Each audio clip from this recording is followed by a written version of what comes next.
The inspector loves beautiful women. The governor fancies handsome men. Me husband told me to serve Inspector Alaric. When the inspector saw me weeping, he sent me back. Enraged, my husband divorced me and sent me back to my family. Father-in-law, he wrote, your daughter Saraphina attempted to seduce another man. The noble reputation of my household cannot tolerate such a woman. I have sent her back to you. I hope you will understand. My father was already gravely ill.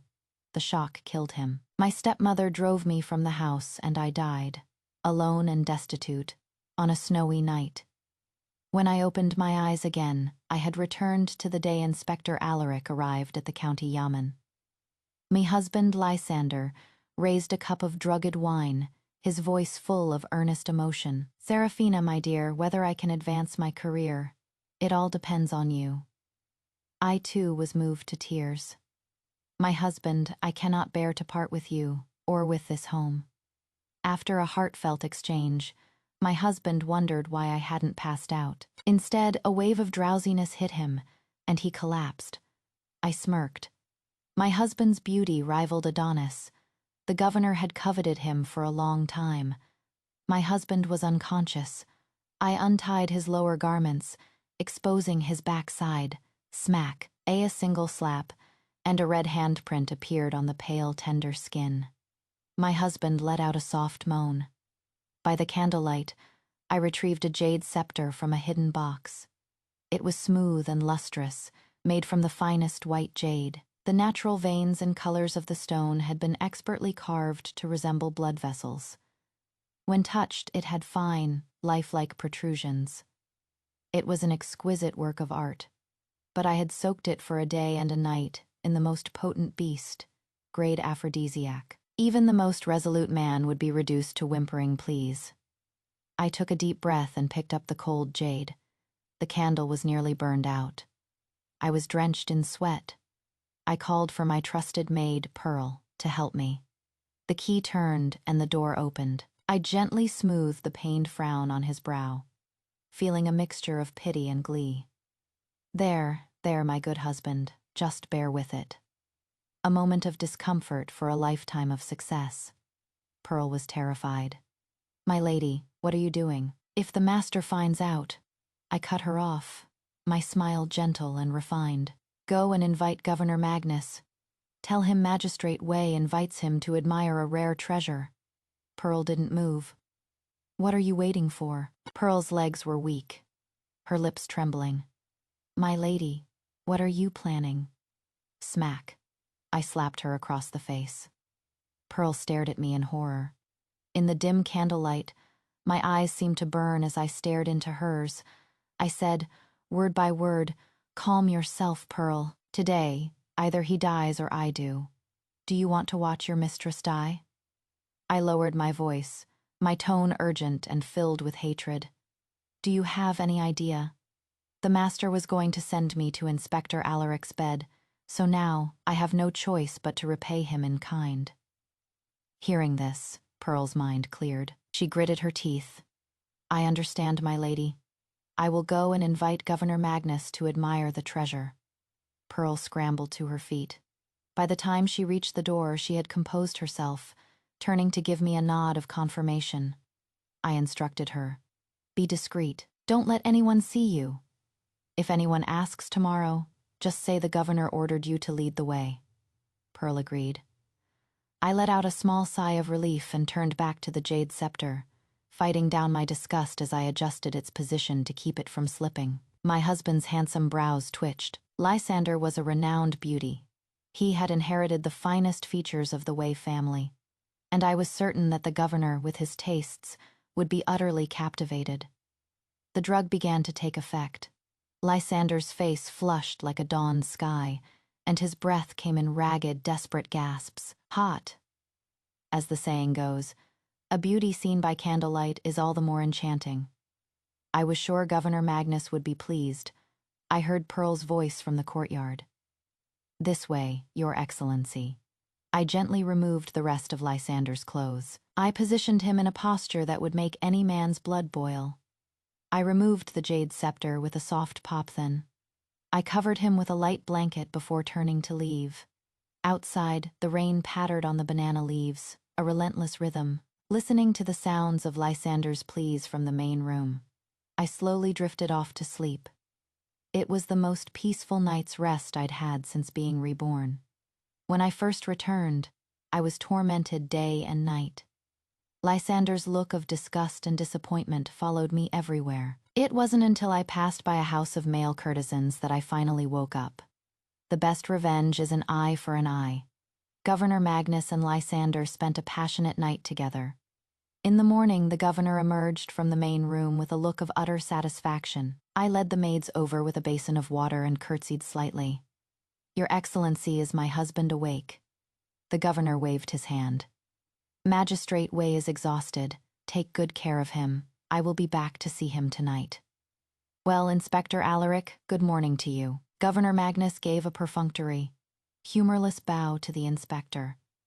Inspector Alaric's expression was cold. He ignored the governor, his gaze falling on me. It was the way a man looks at a woman. I curtsied to him. In my past life, when I died alone in the snow, it was Inspector Alaric who arranged for my burial. In the final moments before my soul dissipated, I heard him sigh. "I did not kill her, but she died because of me. If I hadn't sent her away, then would she still be alive?" Honestly, I thought he was being rather dramatic. With a creak, I pushed open the door and said softly, "Husband, get out." A teacup flew towards me. I tilted my head to dodge it and looked at him. His eyes were bloodshot. The movement had caused the silk quilt to slip, revealing a body covered in the purple bruises of lovemaking. I clenched my handkerchief, my face twitching before I managed to compose myself into a look of alarm. "Husband, what is this?" "I heard that Governor Magnus fancies men." Lysander glared at me with murder in his eyes. "Saraphina, was this you?" I played dumb, tears streaming down my face. "Husband, what are we to do?" The governor just said he is coming back tonight. "Husband, perhaps you should resign from your post. We can go to my father for help." Lysander's face was grim. He studied me for a long time. "It truly wasn't you." "What wasn't me? Does my husband think I would willingly send him to the governor's bed?" I acted as if I had been grievously wronged, covering my face and sobbing. "My husband's beauty is so great. I can only admire it.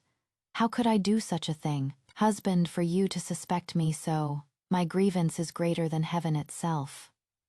Lysander had always hated it when people commented on his looks. He shoved me hard. "Ina." Silence.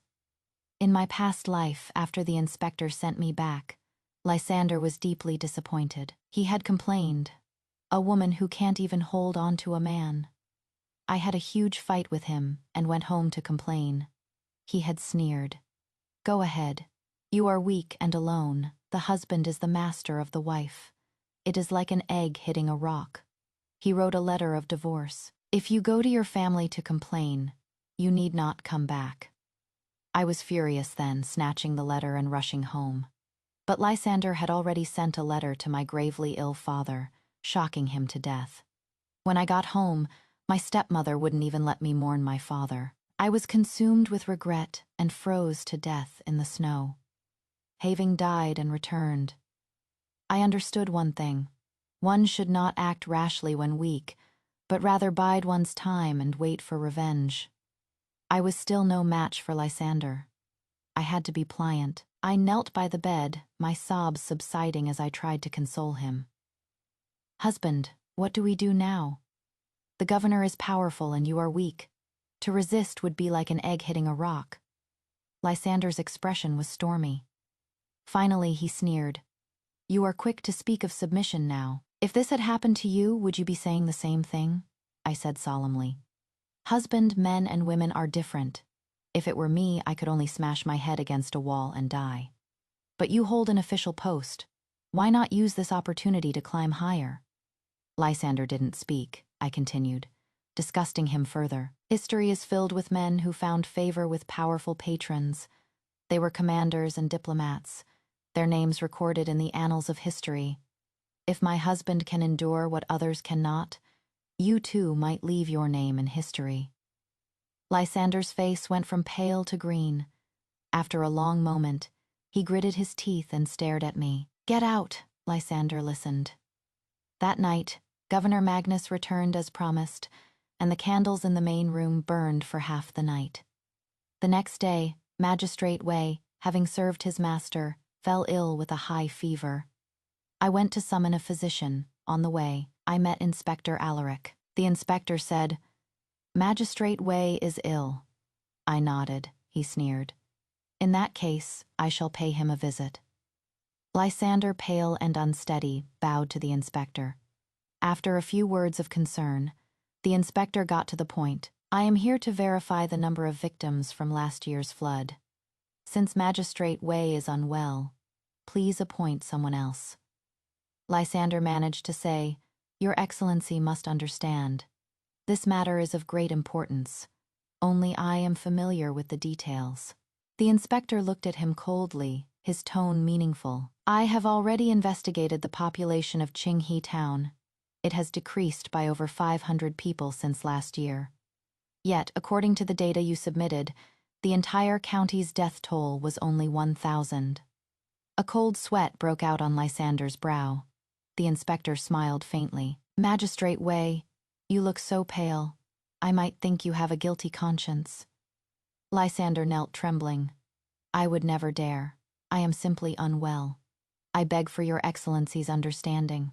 The inspector helped him up with a kind expression, offered a few more words of comfort, and then left. The physician prescribed medicine for Lysander and advised him to avoid excessive indulgence and to balance his yin and yang. The subtext was clear: he should avoid same-sex relations. When the governor heard Lysander had a fever, he was very concerned and visited him personally. After his visit, the governor left with a spring in his step. I went in to attend to Lysander myself. He lay with his eyes closed for a long time before speaking. "Saraphina, I've spoken with the governor. In 7 days we will host a welcoming banquet for him and the inspector. You will manage it. Invite the county's officials and prominent families to make it a lively event. I hear Inspector Alaric is fond of beautiful women. Saraphina, you are a great beauty. Find a way to get some leverage on him." My heart sank. I probed. "But last year's flood, did my husband falsify the number of victims?" Lysander's eyes snapped open. "Do not speak nonsense. Just do as you are told." I feigned terror. "A woman's honor is paramount." "Husband, you are forcing me to my death." Lysander took a deep breath and forced a gentle expression. "I trust you, Saraphina. With me, you need only do 2 things. Be loyal to me in your heart, and be a virtuous and understanding wife. If you do, I will love and respect you." I lowered my head for a long moment. When I looked up, my eyes were filled with tears, and I gave a desolate smile. If it is for my husband's future, Saraphina is willing to do anything. Lysander looked pained and reached out to wipe away my tears. I couldn't help but flinch away. His hand froze in midair. Realizing my mistake, I fell to my knees. The thought of being with the inspector. "I feel I have tainted you, my husband. Please do not be angry." As I spoke the last few words, I let out 2 soft sobs. Lysander sighed. "Go then, and remember to wear that scarlet mandarin duck bodice. You look exquisite in it. The location will be the water pavilion. It will be visible to everyone. Make sure your pleas for mercy are loud. I recall you have a beautiful singing voice. Let it be heard." I trembled, my face a mask of terror. "Husband, is there no other way?" Lysander savored my expression and sighed. "There is not. The governor is deeply infatuated with me. If I show too much affection for you, he will kill you." As I left, looking utterly dejected, Lysander added, "When this is over, I will go with you to the capital to visit your father." I gritted my teeth in hatred, but my face showed only gratitude. "Thank you for your consideration, husband." Lysander didn't know that there was a spot by the side of the main room from where one could overhear conversations inside. I had heard every word of his discussion with Governor Magnus. "Inspector Alaric is fond of beauties, Lysander. Your wife is quite lovely. Why not offer her to him? Lysander hesitated. I hear the inspector prefers a willing partner. What if my wife refuses? The governor was unconcerned. That is simple. A dose of a certain powder, and even the most chaste maiden will turn into a wanton harlot.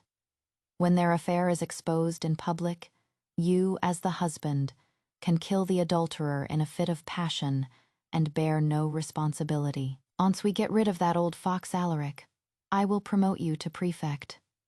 Lysander pondered for a moment. Your Excellency's reasoning is sound. I will do as you say. The governor roared with laughter.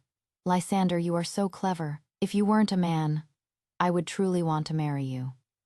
Don't worry. You won't lose out by following me. My wife is from a top noble family. I'll have her arrange a better match for you.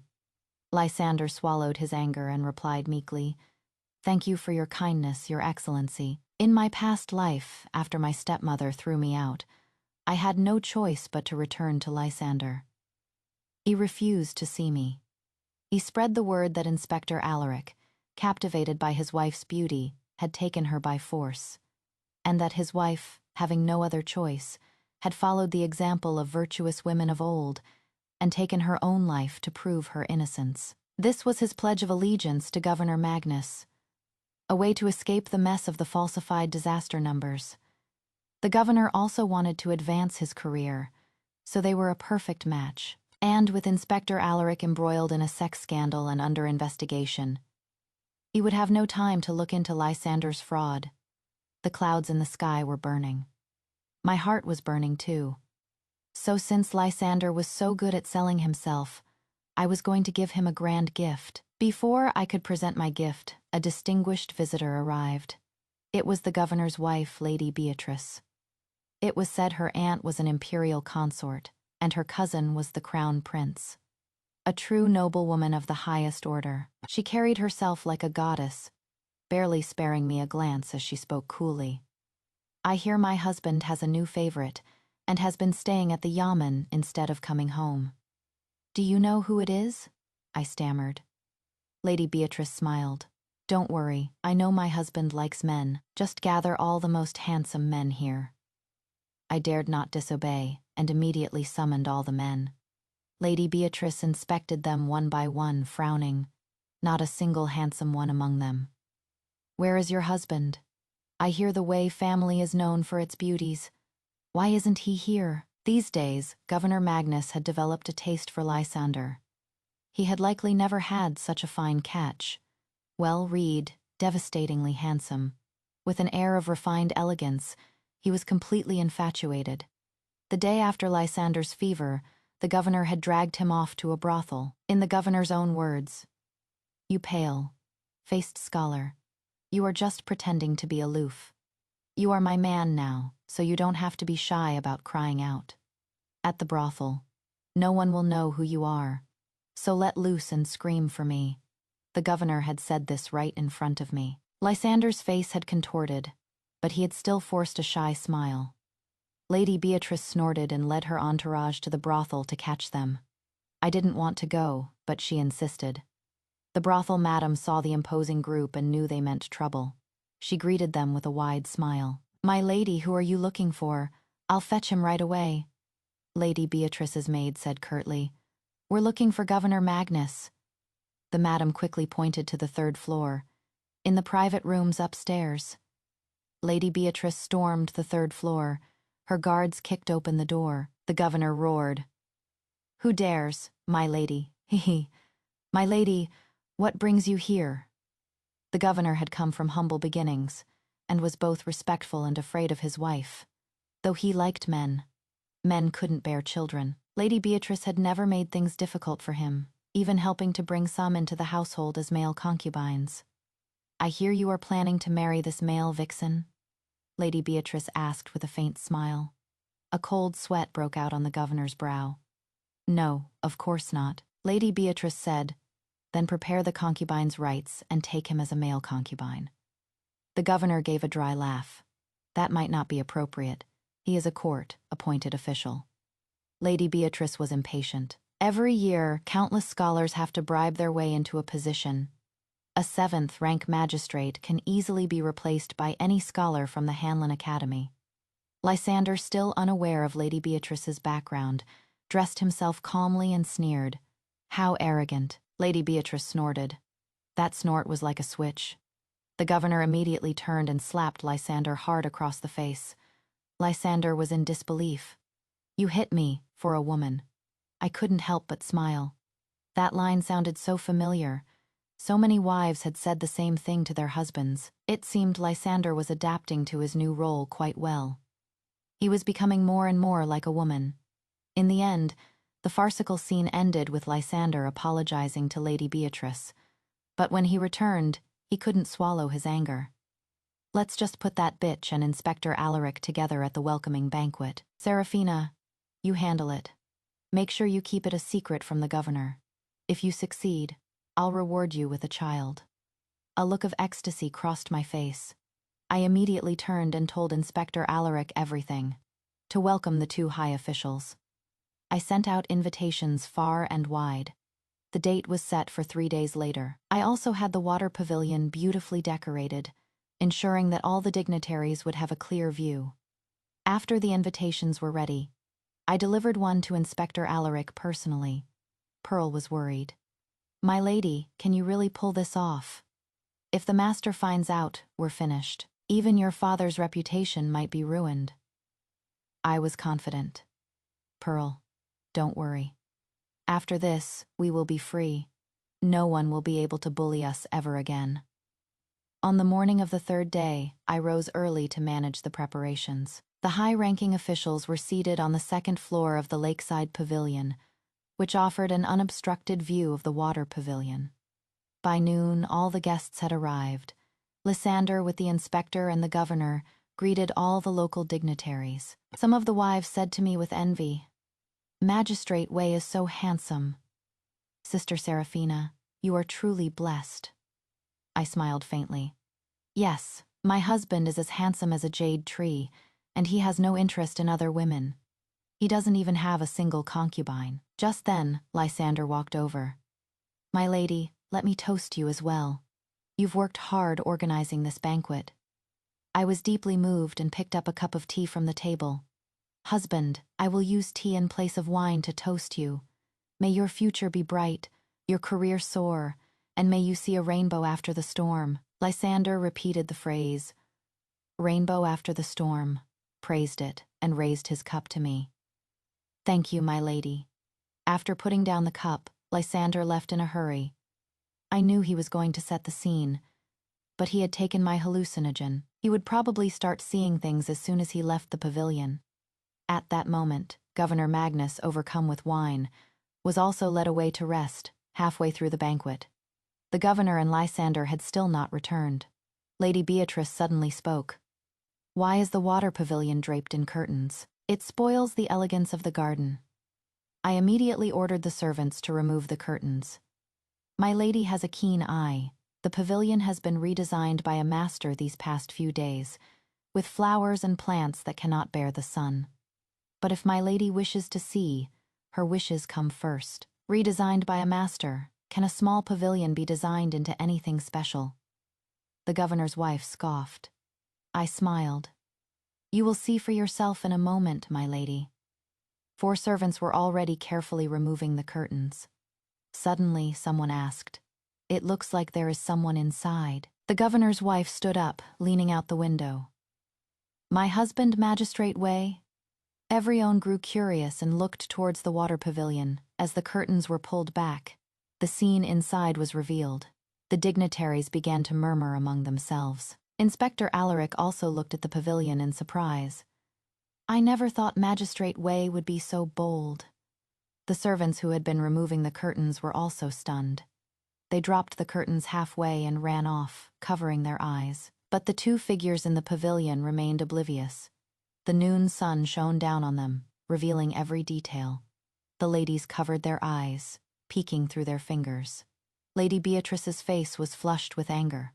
"Saraphina, why didn't you keep a better watch on your husband, letting him disgrace others like this?" I was still eating hearing this. I said blankly, "My lady, I do not know how my husband has offended you." Please enlighten me." The governor's wife was speechless.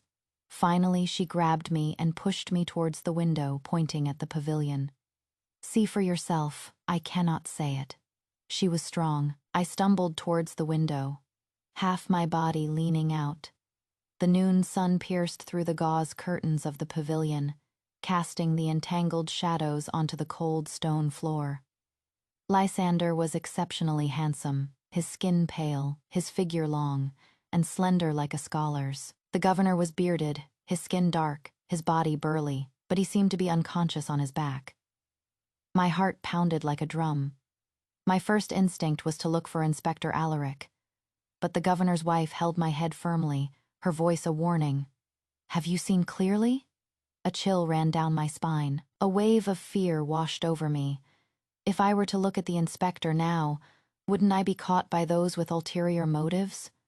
I took a deep breath and screamed my husband's name, my voice shrill, but in my heart, I was roaring with glee. "Sell it! Sell it! I told you to sell your ass. Sell it to death. Sell it clean." A wave of destructive ecstasy washed over me, making me tremble from my fingertips to the roots of my hair. The figures below seemed lost in a haze of drugs and desire, oblivious to the frozen, horrified gazes from above. And so, under the focus of countless eyes, they completed a crude, primal act without any cover. Just then, the governor seemed to wake up. He opened his eyes. He slowly registered the strange sensations in his body. His eyes bulged with rage. An explosive mixture of extreme humiliation and disbelief twisted his features into a grotesque mask. He slammed his fist into Lysander's face. Lysander, still in a post-coital daze, was caught completely off guard and fell, 2 streams of blood running from his nose. Then he seemed to come to his senses. It wasn't a dream. His face turned deathly pale. These past few days he had been forced to submit to the governor. Deeply resentful, he had often dreamed of turning the tables and taking control. Before he could beg for mercy, the governor's fists rained down on him. He was a weak scholar and could only cover his head and flee. Governor Magnus, still under the influence of the drug, was slow and weak, which actually allowed Lysander to escape the pavilion. I screamed my husband's name again. He, naked, looked up and saw. So many people. I grinned at him, showing 23 teeth. "Husband, so you like men." Lysander let out a scream that pierced the heavens. In that moment, all thoughts of career, of being a talented romantic, of being a master strategist, of controlling fate, were shattered. Lysander was stripped bare completely. He forgot he was naked and, like a frightened quail, dived into the depths of the courtyard. Only the red-eyed governor remained. He stormed up to the 2nd floor of the pavilion. Shirtless, he roared, "Where is the wife of Way?" Everyone looked at me. Governor Magnus sneered, and amidst the screams of the ladies, raised his massive fist to strike me. The governor's wife pulled me aside, and his fist grazed my hair. My hairpins fell to the ground, my hair in disarray. "Bitch, you dare to dodge." The governor raised his fist again. Inspector Alaric struck him on the back of the neck with a rod. Everyone let out a collective sigh of relief. "Madam Jung, are you injured?" I shook my head. "I am fine. Please excuse me for a moment." Inspector Alaric mused for a moment. "These two, one a governor, one a magistrate, are both court officials. What they did in broad daylight is truly improper, and to then attempt murder in public, such arrogance, in my opinion. Lady Beatrice, Governor Magnus is your husband. I must trouble you to take him home and keep him under guard for now. He must not be allowed to kill anyone." Lady Beatrice nodded. "As for Magistrate Way, take my warrant, strip him of his post, and imprison him. Vice, Magistrate Tien, you will assume the duties of magistrate for the time being." Everyone was still in shock. No one objected.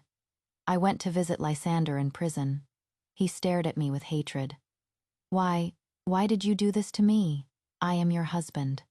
I admired his miserable state, feeling quite pleased. "I am also your wife, but why did you do this to me?" When did I ever do this to you? You bitch. I was very surprised. Didn't you tell me to scream louder, to draw everyone over, so you could bring down the inspector? Didn't you want me to be disgraced in front of everyone, and then drown myself to prove my innocence? Lysander stammered, denying it repeatedly. I never intended to do that. He calmed down and changed his tune. Saraphina, I know you resent what I did before. But look, I've been punished, haven't I? Go and plead with the inspector for me, see what he says. As long as you remain loyal to me, I will always love you. I was so tired of hearing that line. I told him, I have a way to save you. Do you want to hear it? Lysander nodded in surprise. Saraphina, I knew you still loved me. Write a letter in your own blood. Say that the governor had long coveted your beauty, and you resisted his advances to no avail. In the end, he drugged you and forced you into this shameful act. I will give the letter to Inspector Alaric and ask him to be lenient. Blame everything on the governor. The more Lysander heard, the more delighted he became. Saraphina, you are my brilliant strategist. I'll write it right now. I reminded him, as far as I know, Inspector Alaric has already confirmed that you falsified the disaster victim numbers, and he knows it was to cover up the money you embezzled from the river embankment project the year before. That is what he has on you. But if you bring down the governor, perhaps he will be lenient. After he finished writing, Lysander gave the letter to me. He was reluctant to part with it, and a little sad. Saraphina, if I can get out of this safely, I will resign from my post, and we will live a quiet life in the countryside. I will never set foot in officialdom again.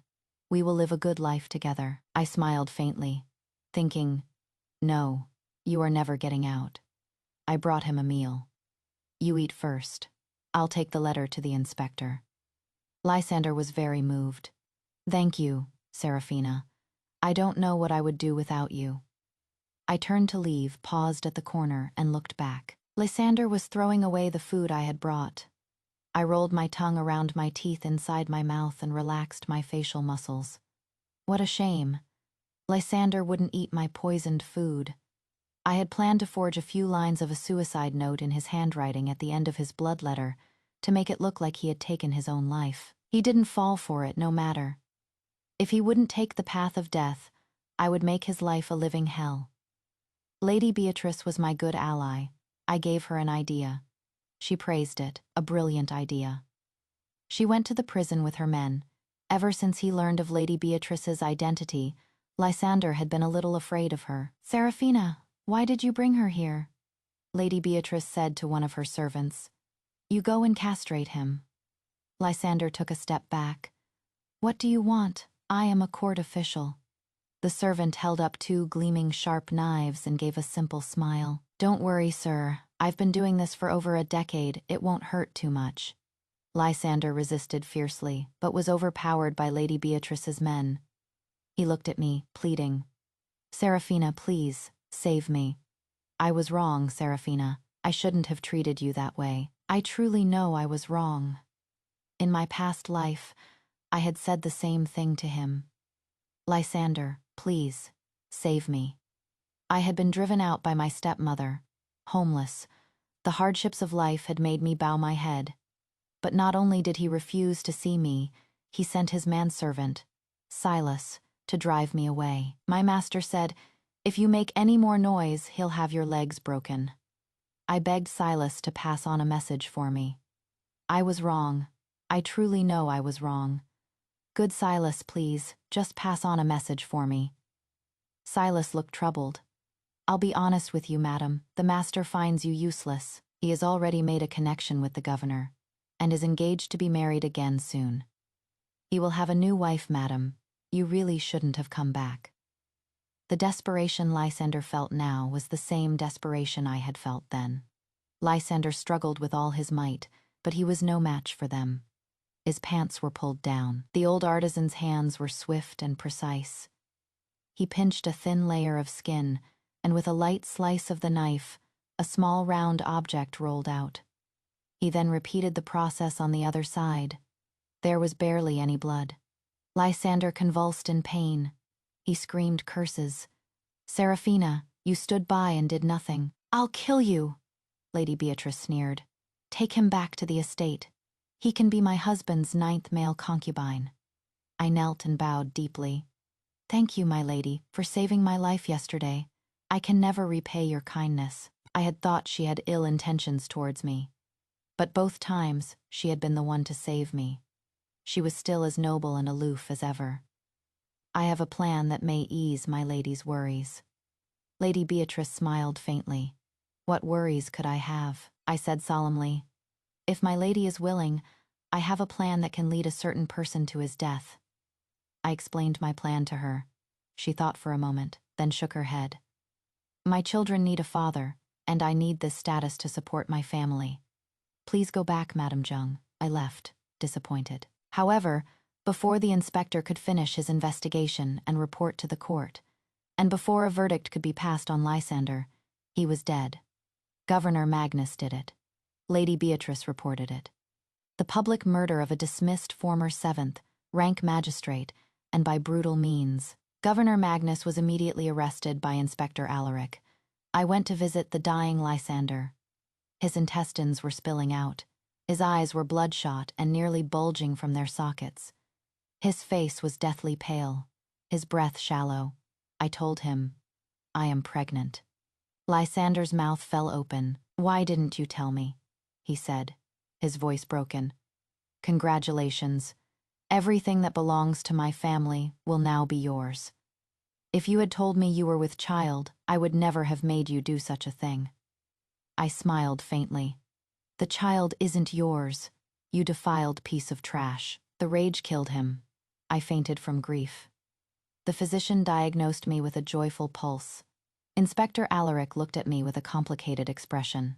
Perhaps he thought the child was his. I had previously told him I wanted to borrow his seed, as my husband was infertile. After all, it was true that the governor fancied men, and it was also true that the inspector loved beautiful women. It was just that the inspector preferred women who were clever and willing. In my past life, my weeping and resistance had displeased him. In this life, my weeping and throwing myself into his arms for help had led him to reluctantly comply. And he had been a great help to me. In truth, I just wanted to find a few extra fathers for my child. Aunt Lysander was dead. It would be difficult for me to stand on my own without a child. Inspector Alaric said, Your husband is dead. Do you want to come back to the capital with me? I shook my head. Your Excellency, I know you pity me, but I plan to return to my hometown. I only hope that you will look after this child in the future. On the day Governor Magnus was arrested, I saw him from a distance. He was in a frenzy, seeming not quite sane. Later, Lady Beatrice came to visit me. He is finally going to die, she said. A hint of sadness in her voice, I asked. I thought you disagreed with my plan, my lady. She gave a bitter smile. I did, originally. My eldest daughter is about to be betrothed, and my youngest son has his civil service exams. They couldn't lose their father at such a crucial time. But I underestimated that dog's vindictiveness. I was surprised. Lady Beatrice, a top noblewoman, was comparing her husband to dog excrement. Hatred shone in her eyes. He resented me for pulling you aside that day. He came to my rooms and smashed everything. My daughter tried to defend me, and he hit her so hard she lost her hearing in one ear. He doesn't dare to hit me because my father and brother are in the capital, and they are powerful. But hitting his daughter is different. That is just him disciplining his child. My father and brother can't do anything to him. We had a huge fight, and he immediately arranged to marry my daughter off to one of his subordinates, a man who has already buried 2 wives. I listened, my heart pounding. But wasn't he very respectful of you before? Lady Beatrice said coolly. The court's power struggles are fierce. Yesterday my father was demoted. He immediately showed his true colors. Even a top noblewoman like Lady Beatrice was helpless against her crazed husband. Do you want to know what I did? I told him you had visited and said that this whole affair was orchestrated by Magistrate to ruin him. Then I coaxed him into drinking a cup of tea that makes one agitated and excited.